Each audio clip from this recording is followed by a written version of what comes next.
these faces and open doors when everyone... I'm Hilary Gander, and this is Tony Izard, and we're from Transition Town Kingston, and we're taking part in Zero Carbon Day, making the point that a zero carbon future is possible, and indeed pleasant. So you compare a car on a racetrack versus an individual, and just pushing the car by hand, then the individual's going to win every time. Can you explain the trials you did today?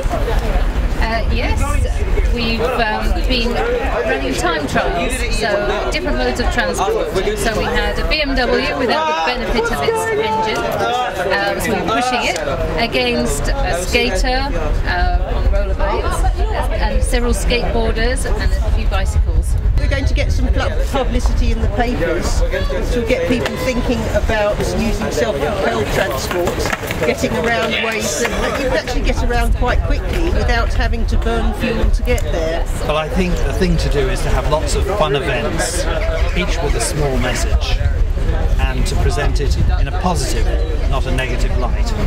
Are you aware that 51% of greenhouse gas emissions comes from livestock industry? What are your views on that? I'm very aware of the dangers of the livestock industry. Personally, I do not eat my meat and I do not drink milk or use any dairy products at all. I'm desperate that my children and their children have a world worth living in, and I don't want to turn around in 50 years and wish that I'd done something when it's all too late. I'll be able to look them in the eye and say to them honestly that I tried to do something about it. Stephen, you won! Stephen, you won!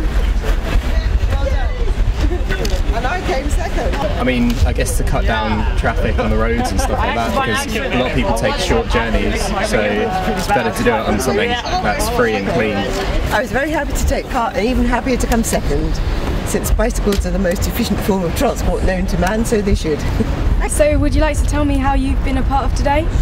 I've been the official timekeeper. I've been recording the times for each of the competitors and getting them down and working out who was the winner. And was it a tough race? There were some very much slower than others, but it was quite competitive at the top. How do you feel about what the races represent? I think it's very important what they represent, and it's very important we consider the types of transport we use and how we and how sustainable our transport use is. What do you do to make sure you live sustainably? I don't have a car, or I use a bike and my own feet and public transport. I found living in Kingston I have no need for a car because we've got good public transport service, and as I work for the transport company, most of my transport's paid for, so I have every incentive to travel by public transport.